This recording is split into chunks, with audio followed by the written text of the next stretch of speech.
Veg biryani. Some people say it's not real biryani, but trust me, once you taste this homemade version, you will forget even the restaurant biryanis. Just imagine karakara fry, onion smell, fresh pudina, coriander leaves, a spicy masala blend, and house మొత్తం full biryani aromaతో fill అయిపోతుంది. Isn't that the best feeling ever? Rice to masala layers, every spoonload soft rice, flavorful veggies, and that buttery ghee richness. It's not just food, it's an emotion. Dum open cheste a hot steam hit aye moment, heartfulగా happy.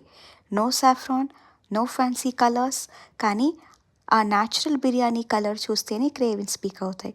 So tell me, who else is planning to try this at home? Try చేయండి, click a pic and tag me.